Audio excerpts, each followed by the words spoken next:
Surely God is my salvation. I will trust and not be afraid. The Lord himself, is my strength and defense. He has become my salvation. Isaiah 12:2. Peace I leave with you. My peace I give you. Do not be afraid. John 14:27.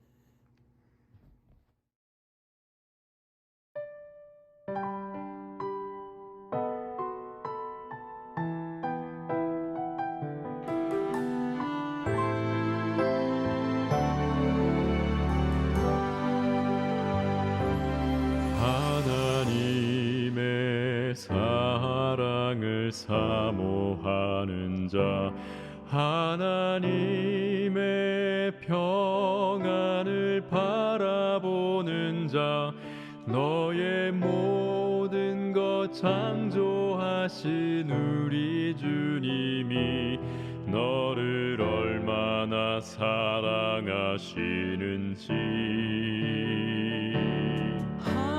하나님께 찬양과 경배하는 자, 하나님의 선하심을 닮아가는 자, 너의 모든 것 창조하신 우리 주님이 너를 자녀 삼으셨네.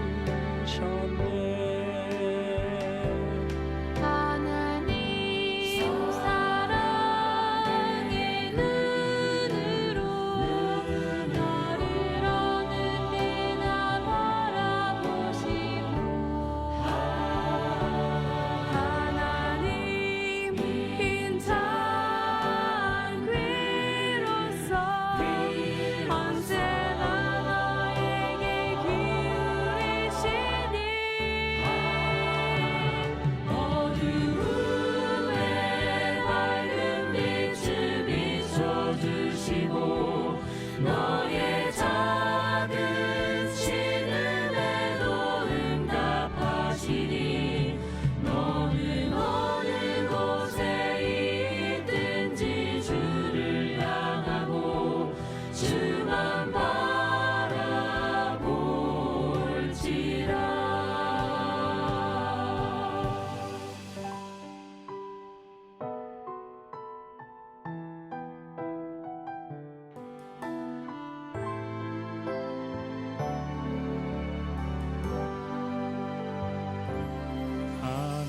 하나님의 사랑을 사모하는 자, 하나님의 평안을 바라보는 자, 너의 모든 것 창조하신 우리 주님이 너를 얼마나 사랑하시는지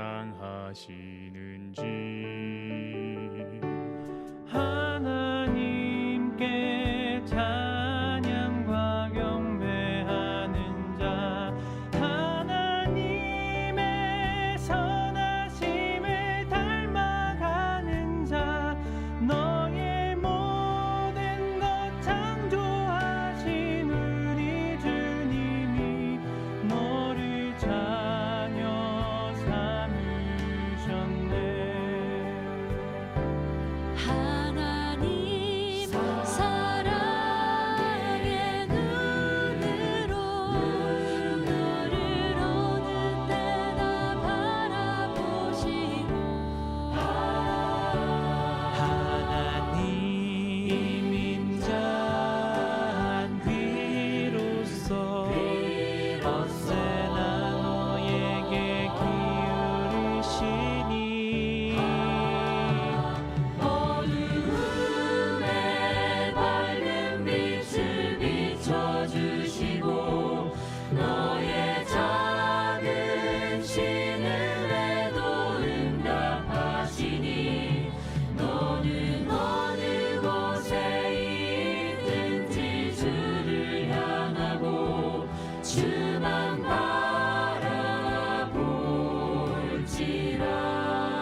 베드로전서 3장 21절입니다.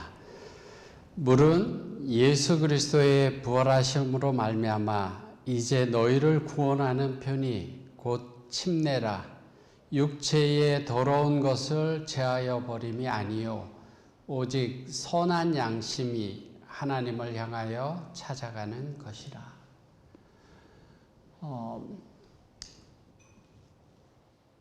육체의 더러운 것을 제하여 버리는 것이 아니고 선한 양심이 하나님을 향해서 찾아가는 것이라 이렇게 말씀했습니다. 양심이 있다 없다 이런 이야기를 우리가 어려서 크면서 많이 이야기하고 듣고 이야기하고 그랬죠. 저 사람 양심이 없는 것 같아 뭐 이런 이야기를 했던 기억이 있는데요. 어떤 사람한테 양심이 없다고 이야기를 해요? 어떤 사람한테 양심 없다고 얘기해요? 예, 자기 욕심만 차리는 사람, 남을 배려하지 않고 그냥 자기만 이렇게 움켜쥐려고 하는 사람, 그런 사람한테 저 사람 양심이 없다 이렇게 이야기를 하죠. 제가 학교 다닐 때 어렸을 때는 친구들끼리 그런 이야기를 한 것 같아요. 양심이 없다 이렇게 이야기 안 하고 저 사람 양심에 털 났나 보다 이렇게 그렇게 이야기를 했던 것 같아요. 오늘은 선한 양심을 따라 우리가 살아야 된다라고 하는 제목으로 말씀드리려고 하는데요. 요즘 한국의 노래가 세계 여러 나라의 K-팝으로 굉장히 유명하죠. 많은 방탄소년단이니 저 알지도 잘 못하지만 그런 사람들이 세계 많은 사람들이 좋아하고 듣고 합니다. 음악뿐만 아니라 K-드라마, K-영화 등 많은 장르의 미디어들이 인기를 얻고 있죠. 지금부터 한 20 몇 년 전에요. 1996년에 한국의 예능 프로그램 중에 일요일 밤에라고 하는 이 프로그램에 이경규가 간다라는 예능 프로그램이 있었습니다. 양심 있는 사람에게 처음에는 텔레비전을 주려고 그랬는데 너무 보기 조그마니까 좀 큰 걸로 냉장고를 주자 이렇게 해서 양심을 지키는 사람에게 냉장고를 선물하는 코너였는데요. 밤 12시나 새벽 이런 시간에 교차로에 신호등을 잘 지키는 사람이 있는가 이걸 봐서 신호등을 잘 지키는 사람에게 냉장고를 주는 거였어요. 근데 몇 시간이 지나가도 양심을 지키는 사람이 별로 없었어요. 그래서 이 프로그램 망하나 보다 그 사람들이 그렇게 생각하고 있다가 봤는데 어떤 사람이 신호를 정말 잘 지키는 거예요. 새벽 시간에요. 그 사람에게 질문을 했습니다. 왜 신호를 잘 지키십니까? 이렇게 물어봤는데요. 그 사람이 지체 장애자였는데 그분이 이렇게 이야기했어요. 내가 늘 지킵니다. 그 프로그램의 첫 방송에 공익 전체의 이익을 생각하는 그런 프로그램으로 한국에서 전설적으로 남아있는 그런 프로그램인데요. 많은 사람들이 남들이 보지 않는 곳에서도 양심에 정직해야 된다라고 하는 것들을 가르쳐 줬어요. 그래서 많은 사람들이 그 프로그램을 생각할 때마다 내가 정직해야 되겠다, 양심대로 살아야 되겠다 이런 생각들을 갖게 됐는데요. 성경에 보시면은 간음 중에 끌려온 한 여인의 이야기가 요한복음 8장에 기록되어져 있는데요. 예수님께서 그 주변의 사람들에게 죄 없는 자가 돌로 치라고 그렇게 말씀하신 다음에 땅에 글을 쓰실 때 9절에 이렇게 이야기를 합니다. 저희가 여인을 끌고 왔던 사람들이죠. 저희가 이 말씀을 듣고 양심의 가책을 받아서 어른으로 시작하여 젊은이까지 하나씩 나가고 오직 예수와 그 가운데 섰는 여자만 남았더라. 그 가늠한 여인을 끌고 왔던 그 사람들 기세 등등했던 사람들, 그 사람들이 예수님께서 죄 없는 자가 돌로 치라 하고 말씀하시고 글을 흙바닥에 적었어요. 화이트보이는 그들의 죄를 기록했다고 말씀하고 있죠. 아무튼 그렇게 했을 때 하나씩 다 떠나갔다. 양심의 가책을 받아서 다 떠나갔다. 이렇게 말씀하고 있습니다. 죄 없는 자가 돌로 치라고 했을 때 오늘날의 사람들이라면, 제가 전에 그 이문열 씨가 쓴 그 글을 봤더니 오늘날 사람이라면 자기가 죄 없는 것처럼 돌을 던졌어요. 죄 없는 자가 돌을 던지라고 했으니까 내가 돌을 던져야지 죄 없는 것처럼 되니까 오늘날 사람이라면 돌을 던졌을 텐데, 여인을 끌고 왔던 예수님 당시에 바리새인 서기관 그런 사람들이 하나 둘 다 가는 것을 보면서 그때 그 사람들은 그래도 양심이 있었는가 보다, 양심이 찔려서 떠나갔다고 이렇게 말씀하고 있잖아요.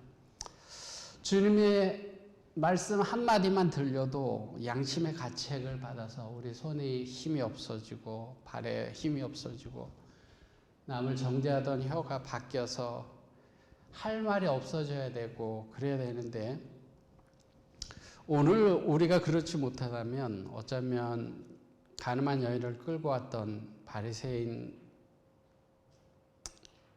오히려 더 낫지 않은가, 이런 생각들을 갖게 됩니다. 여기 보면 양심의 가책을 받아서 떠나갔던 그 양심 때문에 그 양심을 거스르지 않았던 그 여인을 끌고 왔던 사람들, 좋은 사람들은 아니었지만 그래도 양심을 거스르지 않고 예수님께서 그 죄를 지적하셨을 때 이 양심대로 그대로 떠나갔던 그 사람들의 이야기가 요한복음 8장에 기록되어 있고요. 마태복음 27장에 보시면 또 다른 사람이 나오는데요. 여기 마태복음 27장 1절과 2절에 보면 새벽에 모든 대제사장과 장로, 백성의 장로들이 예수를 죽이려고 함께 의논하고 결박하여 끌고 가서 총독 빌라도에게 넘겨주니라. 저게 시간이 새벽이라고 말씀하고 있죠. 빌라도는 예수님을 사형 언도를 했던 사람인데요. 빌라도가 예수님을 사형 언도를 했는데 그는 자기의 뜻에 따라서, 자기의 의지에 따라서 그렇게 한 것이 아니라 의지와 다르게 그렇게 결정했습니다. 만약에 빌라도가 자기의 양심대로 결정하고 행했더라면 역사에 불쌍한 인물로 남지 않았을 거예요. 빌라도는 올바른 양심의 소리를 듣기보다는 주변의 상황에 더 큰 영향을 받았기 때문에 역사에 큰 오점을 남겼습니다. 마태복음 27장 1절과 2절에 보면 예수님이 그 재판에 불려간, 빌라도가 예수님의 재판에 불려간 시간이 새벽이었다 이렇게 말씀하고 있는데요. 새벽에 좀 쉬고 싶은데 불려나가는 빌라도의 입장은 그렇게 마음 기쁘고 편한 그런 것은 아니었죠. 그래서 시대의 소망에는 뭐라고 말씀하고 있는가 하면, 구주께서 재판장에 끌려 나오실 때 빌라도는 그분을 다정한 눈으로 보지 않았다. 로마의 총독은 그의 침실에서 급히 불려 나왔으므로 그냥 할 수 있는 대로 일을 빨리 끝내기로 결심했다. 지금 끌려 나가긴 나가는 거예요. 이 빌라도는 로마 총독이에요. 근데 이 사람이 이제 끌려 나가면서 이거 빨리 그냥 끝내고 내가 들어가서 쉬어야 되겠다, 이런 생각을 가지고 지금 나아간 것이죠. 그는 가벼운 마음으로 고소대로 그대로 해주기로 이렇게 결심하고 법정에 섰습니다. 근데 거기에 이제 끌려온 예수님을 보게 되죠. 시대의 소망에 이렇게 묘사하고 있습니다. 제가 천천히 읽어드릴게요. 그는 지금까지 온갖 종류의 죄수들을 다루었으나, 많은 죄수들을 다뤘겠죠. 이와 같이 선량하고 고상한 특성을 풍기는 사람이 그의 앞에 온 일은 전혀 없었다. 죄수들을 하는데 예수님이 그 빌라도 앞에 왔으니까요. 이런 분이 온 적이 없었죠. 그는 예수님의 얼굴에서 죄의 흔적이나 두려워하는 표정이나 완고하거나 도전적인 태도를 찾아볼 수가 없었다. 그는 정숙하고 존귀한 태도를 지닌 사람, 죄인의 흔적이 없는 하늘의 특색을 지닌 사람을 보았다. 그리스도의 용모는 빌라도에게 좋은 인상을 주었다. 그의 선한 본성이 일깨워졌다. 지금 빌라도의 앞에 끌려온 예수님을 보는 순간 빌라도는 그 예수님 만나기 전에 빨리 재판하고 끝내고 그냥 해달라는 대로 해주고 그냥 말아야지 이렇게 하고 가서 예수님을 딱 봤는데 예수님은 그동안에 봤던 사람하고 다른 거예요. 그분은 죄가 없는 것 같고 너무나 고상하고 존귀한 그런 모습을 보면서 이 양심이 깨우쳐지게 됐습니다. 그래서 이 빌라도는 첫눈에 그는 모함에 의해서 고소당해서 지금 온 사람이다 이런 것을 알게 됐고요. 빨리 처리해야 되겠다 이렇게 마음먹었지만 이거 그렇게 해서는 안 되겠구나 이렇게 생각을 갖게 됐고 고소의 내용을 빌라도가 물어보게 됩니다. 빌라도는 이렇게 이야기를 합니다. 이 사람이 누구며 어디서 데려왔느냐, 무슨 일로 이 사람을 고소하느냐 이렇게 물었습니다. 예수님을 데리고 온 사람이 대답하기를 그는 나사렛 예수라고 불리는 한 기만자라고 이렇게 대답했습니다. 다시 빌라도가 물었습니다. 너희가 무슨 일로 이 사람을 고소하느냐? 그 사람들이 대답하기를 이 사람이 행악자가 아니라면 우리가 당신에게 넘기지 아니하였겠나이다 이렇게 대답합니다. 그러면서 이 사람들은 무슨 생각을 갖는가 하면 어떤 것을 그 빌라도에게 주는가 하면 우리 같은 사람 지도층의 사람이 이 사람을 죄인이라고 끌고 왔다면 죄인인 것이라고 하는 것을 당신이 알았으면 좋겠다.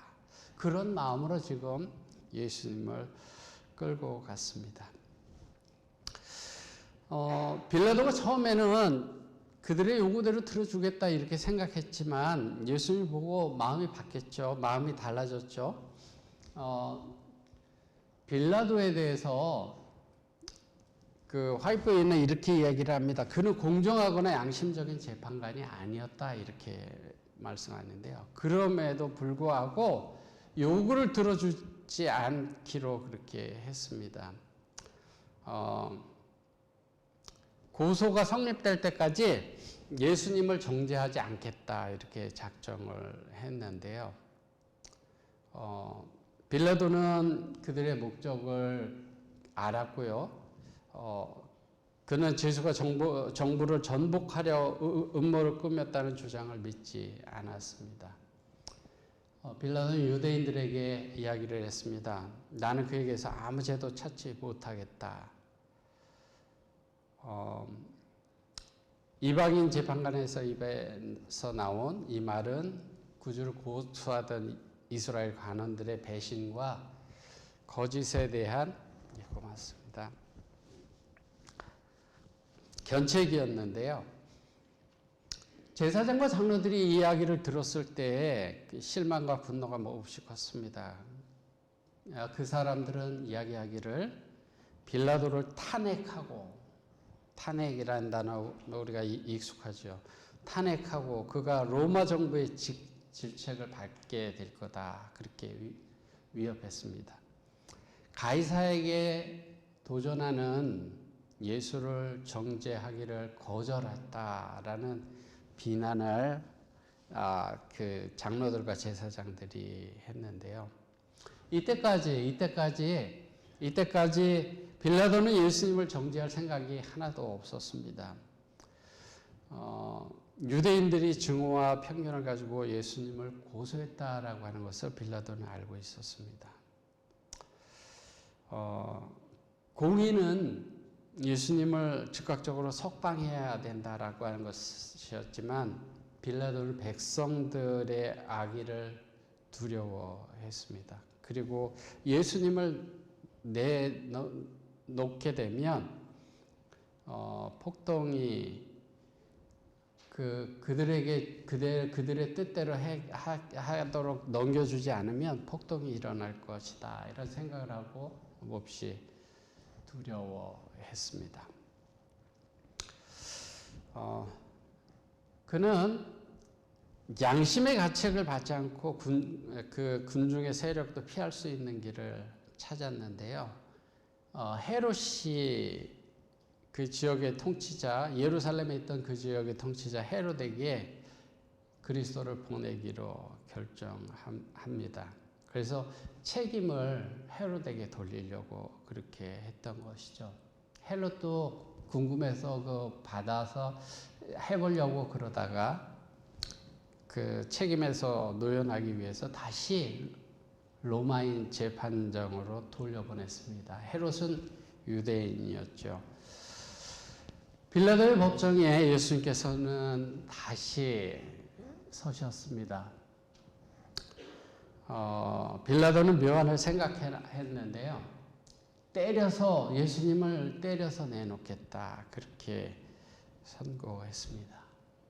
백성들은 안 된다. 십자가에 못 박아야 된다라고 소리를 지릅니다. 빌라도는 그냥 채찍질을 하겠다고 그렇게 이야기를 했지만 그 사람들은 그것을 받아들이지 않았습니다. 시대의 소망에 이렇게 이야기를 합니다. 만약에 빌라도가 굳게 서서 죄를 찾을 수 없는 그 사람에게 정죄하기를 거절했더라면 그는 평생 동안의 양심의 가책과 죄의식에 사로잡히게 만든 숙명적인 쇠사슬을 끊었을 것이다. 그가 의에 대한 자기의 확신을 실행하였더라면 유대인들도 감히 그로 하여금 사형령을 내리게 하지 못했을 것이다. 비록 그리스도께서 사형을 당한다 하더라도 그 죄는 빌라도에게 있지 않았을 것이다. 그러나 빌라도는 양심에 거스르는 길을 따라 그의 발길을 한 걸음 한 걸음 내딛었고 그의 흔들림과 우유부단함이 그를 멸망시켰다.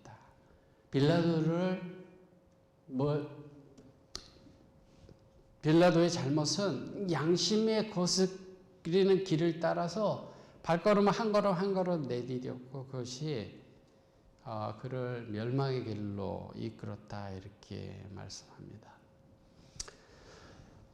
지조를 잃은 빌라도에게요 또 하나의 경고가 들려오는데 그 아내가 보낸 편지입니다. 성경이 이렇게 이야기를 하는데요. 총독이 재판자리에 앉았을 때 그 아내가 사람을 보내어 가로되 저 옳은 사람에게 아무 상관도 하지 마옵소서. 오늘 꿈에 내가 그 사람을 인하여 애를 많이 썼나이다 하더라. 아내가 지금 빌라도도 예수님을 정죄하는 게 마음에 걸리는데요. 그 양심에 걸리는데 아내가 또 이야기를 했습니다. 근데 아내의 경고에도 불구하고요.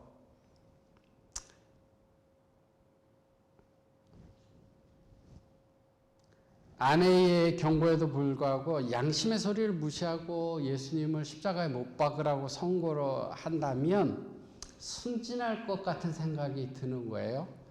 근데 양심대로 예수님 풀어줘. 이 사람은 죄가 없다. 이렇게 하고 풀어준다고 한다면 유대 나라에 어려움이 있고 자기가 어려울 거다 이런 생각들을 갖게 됩니다. 빌라도가 지금 유대 나라에서 통치하고 있잖아요. 근데 유대 백성들이 막 들썩들썩 하니까 그들의 말을 들어주면 자기가 이 유대를 잘 통치한다 이렇게 해서 이렇게 승진할 것 같고, 그 말을 안 들어주면 백성들이 막 일어나고 이래서 문제가 생기면 자기가 출세하는 데 어려움이 있을 거다, 이런 생각들을 갖게 됐습니다.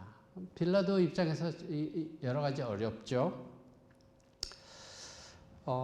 빌라도는 이런 어려운 가운데서 한 가지 생각을 하게 되는데요.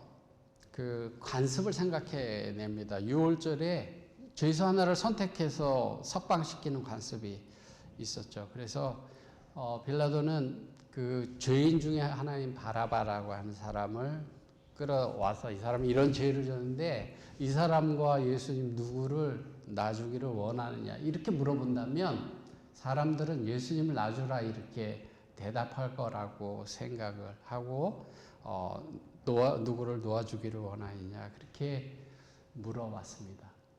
백성들이 대답하죠. 폭도처럼 대답하는데 바라바를 놓아달라고, 바라바를 놔주고 예수님을 십자가에 못 박으라고 그렇게 이야기를 하죠. 빌라도는 곤욕스러웠고요. 그가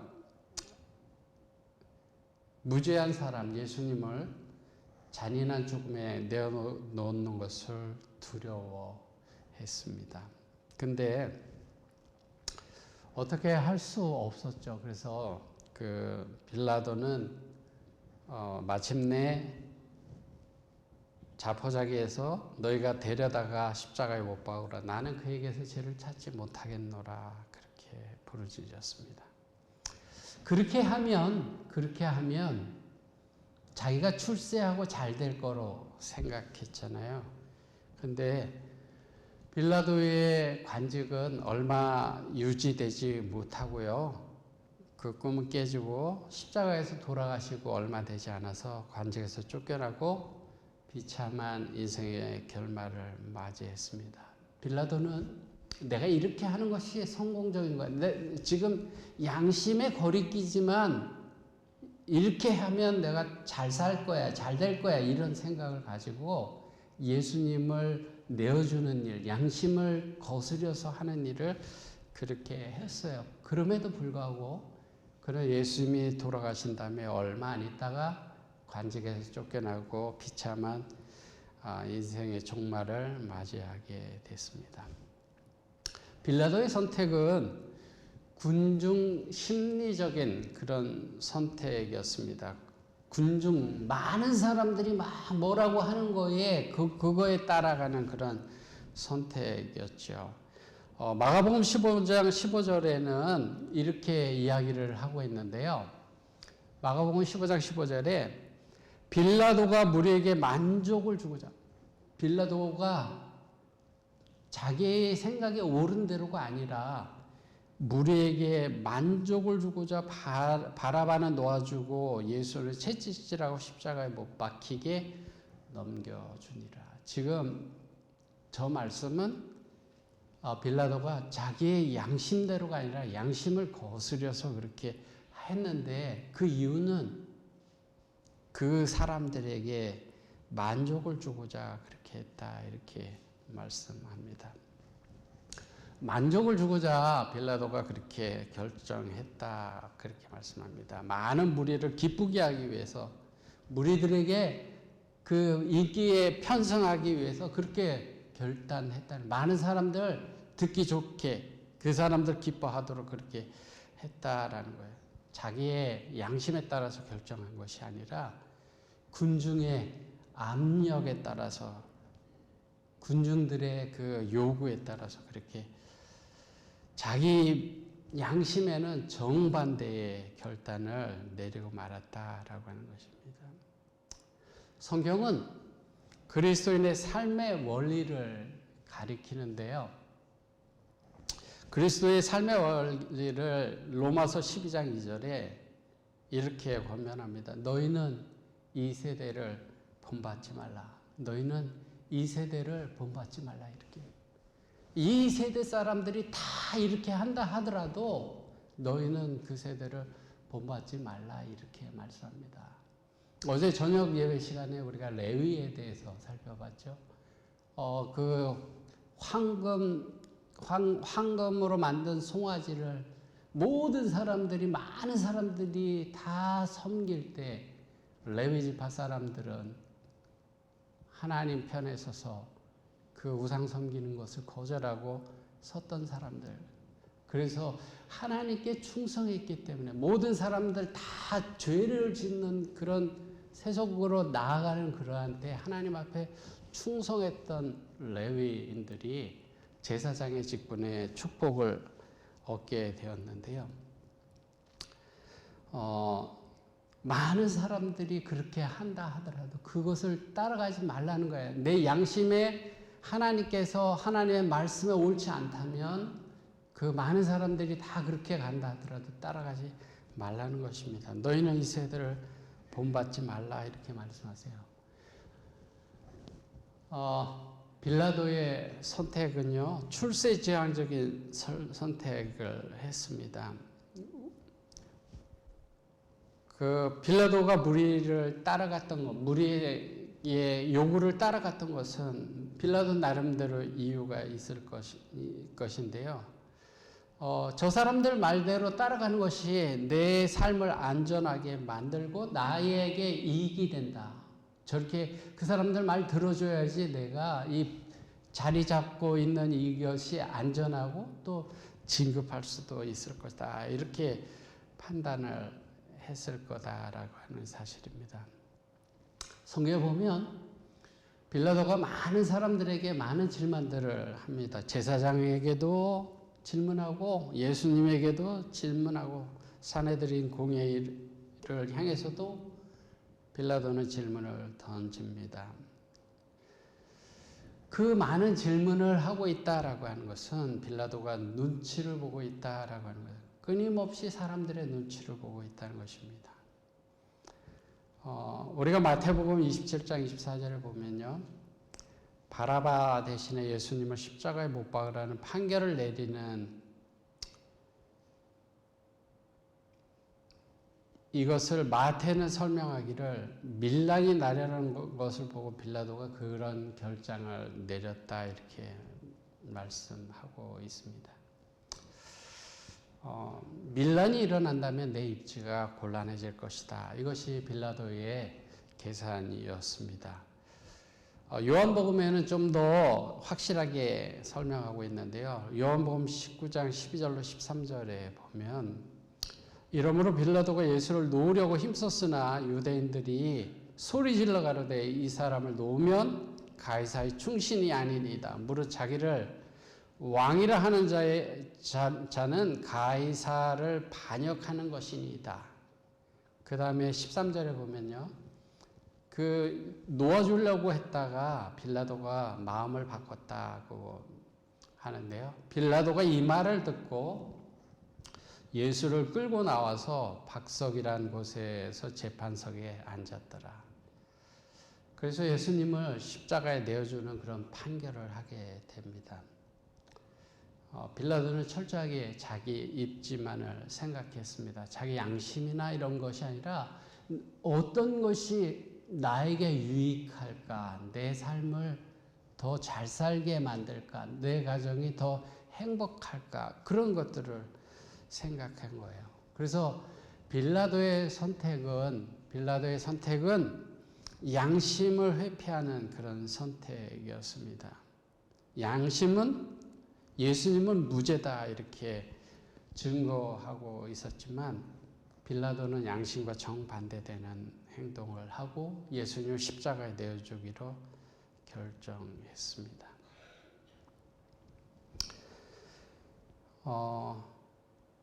우리가 양심을 따라 살아간다는 것, 하나님의 음성에 순종한다는 것, 그리고 자기 확신에 따라 하나님께서 내게 주신 그 내 삶을 살아간다는 것, 그것이 얼마나 중요한 것인지를 다시 한번 생각하게 되는데요.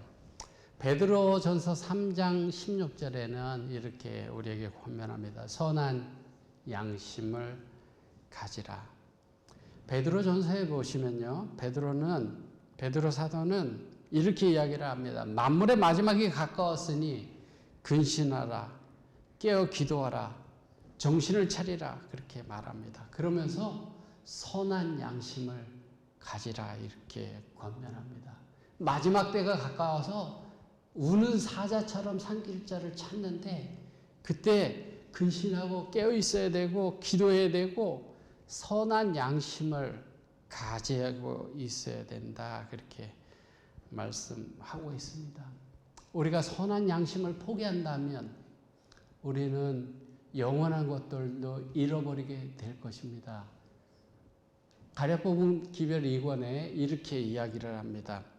유혹의 시련을 이겨내는 자들과 그리스도를 사랑함으로 세상과 세상에 속한 명예와 박수갈채를 포기함으로 선한 양심을 지키는 자들, 그리고 사람들 앞에서 주님을 인정하고 주님께서 하늘 아버지와 거룩한 천사들 앞에서 저들을 인정할 때까지 모든 인내심으로 기다리는 자들에게 낙원의 문들은 활짝 열어줄 한 손이 있습니다. 낙원의 문들을 열어줄 손이 있는데 누구에게 있다라고 말씀하고 있냐면 유혹을 이겨내는 자들, 그 다음에 세상의 명예와 박수를 포기하고 선한 양심을 지키는 자들, 사람들 앞에서 주님을 인정하고 인내심을 가지고 기다리는 사람들에게 하늘 낙원이 활짝 열려져 있다.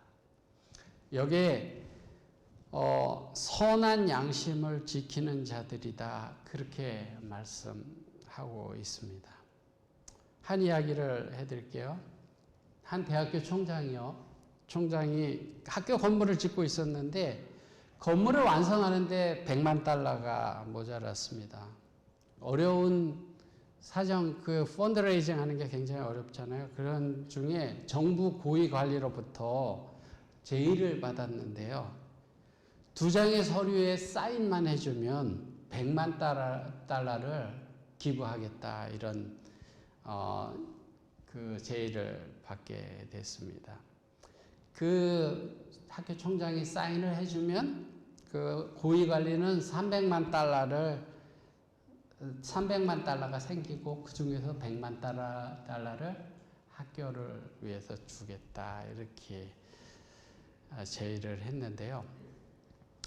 이 총장이 그 서류를 자세히 검토해 보니까 사실이 아닌 것을 사실인 것처럼 그렇게 만드는 그런 서류였습니다. 총장은 고민에 빠졌는데요. 눈 감고 그냥 사인 한번 해주면 두 장 해주면 그 학교 건물을 짓는데 어려움이 없고 또 그 고위 간부는 이야기하기를 이거는 당신과 나 둘밖에 모르고 아무도 모르는 일이 문제될 거 없으니까 그냥 해달라고 그렇게 간청했습니다. 총장의 마음은 왔다 갔다 했겠죠. 이걸 해주고 학교를 완성할 건가 아니면 이것은 잘못된 것이다 라고 하는 양심의 소리를 따를 것인가 그런 고민들을 했죠. 이 총장은 결국 거절했습니다. 이 사실은 사람들은 모른다 하더라도 하나님은 아신다라고 하는 것을 느끼기 때문에 그랬습니다.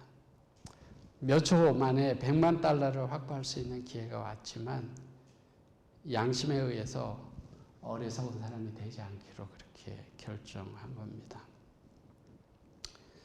경건하다라고 하는 것은 우리가 혼자 있을 때 하나님 앞에 사는 것처럼 사는 그런 것이에요. 양심과 다르게 사는 것이 아닙니다. 여러분들 잘 기억해야 되는데요. 하나님께서는 여러분들에게 성령을 통해서 양심의 호소를 하십니다. 호소를 하시는데 그 양심의 소리를 거절하게 되면 빌라도가 양심의 소리를 거절했죠. 근데 그는 예수님을 십자가에 못 박는데 내줘야 되는 양심을 거스려서 그렇게 하는 것이 그의 인생의 그 멸망으로 가는 결정적인 일이라고 하는 사실을 그가 알았다면 그렇게 하지 않았을 거예요. 그가 몰랐기 때문에 내가 비록 이번은 양심을 거스려서 행동하지만 다음에 기회가 되면 또 양심대로 살면 되니까 이렇게 생각했을지 모르는데요. 그가 양심을 거스렸던 그 결정이 그의 삶의 마지막 운명을 결정짓는 그런 결정이었다라고 하는 사실을 우리가 생각한다면, 오늘 우리에게 하나님께서 양심의 소리로 말씀하실 때 그것을 거절하고 그릇되게 행하는 것이 얼마나 위험한 일인가라고 하는 사실을 우리가 기억해야 합니다. 하나님은 양심에 말씀하시지만 여러분들이 계속해서 양심의 소리를 거절하게 된다면 더 이상 양심에 말씀하시는 하나님의 음성이 여러분 귀에 들리지 않게 될 것이에요. 그래서 양심에 화인 맞았다라고 하는 말을 성경에 쓰고 있는데요. 하나님께서 여러분들에게 양심에 말씀하십니다. 다른 그 사람을 용서해라. 조금 인내하라. 헌신해라. 봉사해라. 전도해라.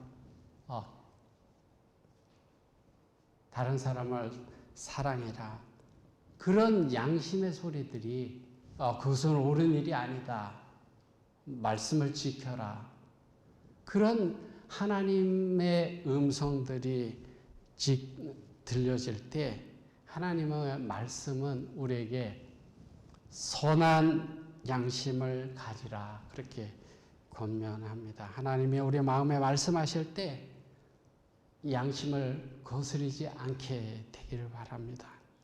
성령의 음성이 여러분들 마음속에 잘 들리고 그 음성에 따라 순종하는 삶을 살게 되기를 바랍니다.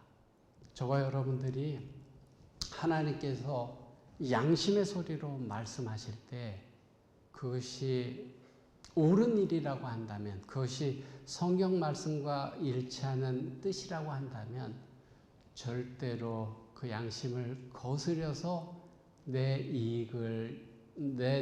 유익을 위해서 선택하거나 그렇게 하지 않겠다고 하는 그런 결심들이 오늘 저와 여러분들 마음속에 있게 되기를 바랍니다. 그래서 하나님의 인도하심을 따라 살아가는 저와 여러분들이 되기를 바라면서 말씀을 줄이겠습니다. 내 인생의 주인은 바로 나. 얽매이지 않는 삶을 살자. 어때요? 듣기 좋은 말이죠? 그런데 이 비슷한 말을 창세기 3장에서 뱀이 했다는 것 아세요? 어느 날 화려하고 아름다운 모습의 뱀이 상담자의 모습으로 다가와 하와에게 말을 걸었습니다. 눈치 보지 말고 자유롭게 살아. 먹고 싶으면 먹는 거지. 안 죽어. 네 인생은 너의 것이잖아. 매력적인 조언 아닌가요? 그런데 이 속삭임에는 아주 중요한 사실이 빠져 있습니다. 바로 창조입니다. 만약 창세기 1장과 2장에서 하나님께서 천지를 창조하지 않으셨다면 뱀의 말은 일리가 있어 보입니다. 하지만 진실은 달랐죠. 인간은 스스로 생명을 얻은 존재가 아니었으니까요. 인간은 모든 것을 창조주에게서 선물로 받았고 거기엔 자신의 생명과 살아가는 지구라는 환경까지도 포함되어 있었습니다. 사실 아담과 하와를 창조주와 연결한 끈은 속박의 줄이 아니라 생명줄이었는데 뱀은 교묘하게 그 사실을 가렸습니다. 이제 창조는 잊고 네가 창조주인 것처럼 살아도 돼. 과거는 잊고 현재에 집중하자고. 창조만 없다면 인류는 신이 될 수도 있다는 상상. 하나님을 떠난 철학과 과학이 주는 메시지 아닌가요? 창세기 3장에서 뱀이 한 말과 같은 맥락이죠. 창조, 성경 전체를 관통하는 선악간의 쟁투에서 핵심이 되는 내용입니다. 그래서 성경의 마지막 책 요한계시록에 등장하는 새 천사도 이렇게 외치고 있죠. 죄는 창조주를 잊어버릴 때 시작되는 유혹입니다. 지금 내가 가진 것이 본래 내 것이 아니었다는 깨달음이 없이는 절대로 이기기 힘든 유혹들이 넘쳐나는 세상 속에서 창조주를 기억하고 예배하는 날인 안식일. 그런 의미에서 안식일이야말로 죄를 예방하는 가장 강력한 백신 아닐까요?